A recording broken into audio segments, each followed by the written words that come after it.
بلغنا رسول النبی الکریم الرؤوف الرحیم۔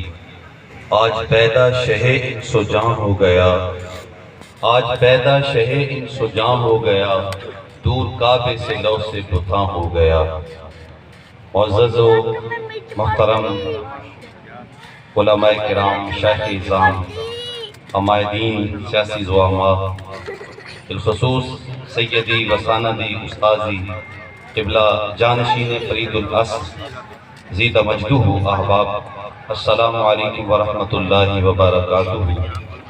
آج جس آقا و مولا حضور جان عالم صلی اللہ تعالی علیہ وآلہ وسلم کی آمد کے جشن میں ہم سب شامل ہیں، یہ وہ عمل ہے جس کا آغاز حضرت سیدنا آدم علیہ السلام سے ہوا اور جناب عیسیٰ علیہ السلام تک ہر نبی حضور کی آمد کی بشارت دیتا تھا۔ آقا کریم علیہ السلام کی آمد سے 2775 سال قبل حضرت سیدنا ابراہیم علیہ السلام خانہ کعبہ کی تعمیر کرتے ہیں اور پھر ہاتھ اٹھا کے اللہ کی بارگاہ میں دعا کرتے ہیں، ربنا وابعث فیہم رسولا، مالک تیرا گھر کعبہ تو بنا دیا ہے، اب اس کو آباد کرنے والا پیارا محمد بھی بھیج دینا۔ حضور کی آمد سے 1000 سال قبل طبہ اول ہجری جب اہل یثرب کے پاس سے گزرتا ہے تو اہل یثرب سے اس کی لڑائی ہو جاتی ہے، وہ قسم کھاتا ہے میں تمہاری اینٹ سے اینٹ بجا دوں گا، تو اہل یثرب کہتے ہیں خدا را ہمیں کچھ نہ کہنا، ہم ان سانسوں کے لیے زندہ نہیں رہ رہے، ہم تو کسی کی آمد کا انتظار کر رہے ہیں۔ ہم نے اپنی کتابوں میں پڑھا نبی آخر الزمان ہجرت کر کے اس سرزمین کو نوازیں گے، جب وہ محبوب آئیں گے ہم ان کا دیدار کریں گے، ان کا کلمہ پڑھ کے ہم ان کے غلام بن جائیں گے۔ تو نے کہا ہو سکتا ہے وہ محبوب تمہاری زندگیوں میں نہ آئے، تو انہوں نے کہا ہمیں پھر بھی کوئی مسئلہ نہیں، ہم مر جائیں گے نا، ہماری قبریں تو یہاں پہ بنے گی، تو جب وہ محبوب اس دھرتی پہ خرامہ خرامہ آئے گا اور اپنا پیارا قدم ٹکائے گا اور اس مٹی، یہ مٹی یثرب کی اس محبوب کے طلبوں کے بوسے لے گی، تو ہو سکتا ہے اس مٹی کو ہوائیں اڑائیں اور وہ اڑتی اڑاتی ہماری قبروں پہ پڑ جائے۔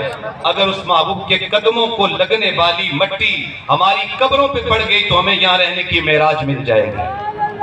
میں تلیاں نبی دیاں چمدا، وہ ایک شاعر کہتا ہے نا، میں تلیاں نبی دیاں چمدا، میں مولوی نہ ہوتا، میں مفتی نہ ہوتا، میں پیر نہ ہوتا، میں محدث نہ ہوتا، میں کیا ہوتا؟ میں مدینے کی مٹی ہوتا، محبوب گزرتے طلبوں کو چوم تو لیتا۔ میں تلیاں نبی دیاں چمدا، جے میں ہوندا خاک مدینے دی۔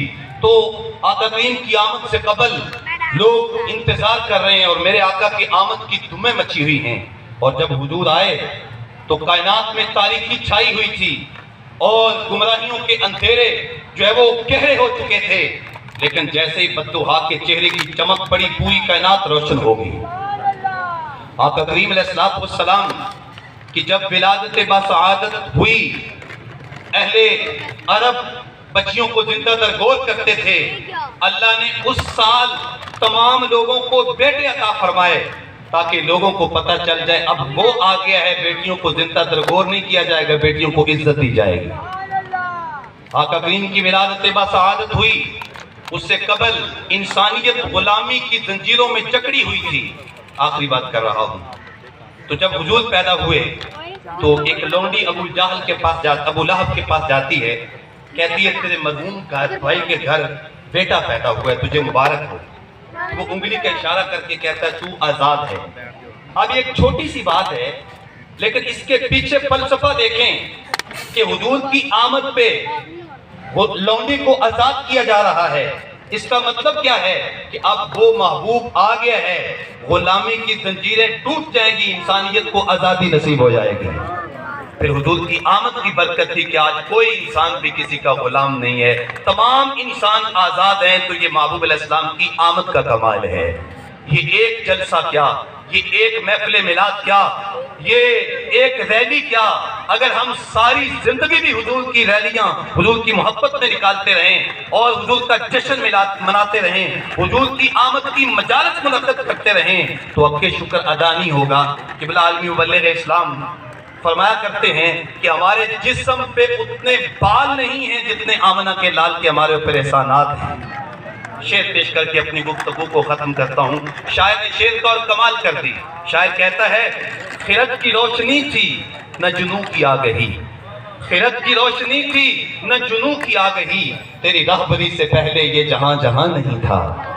اللہ جل شانہ ہماری حاضری اپنی بارگاہ میں قبول فرمائے۔ آمین وآخر دعوانا الحمدللہ رب العالمین۔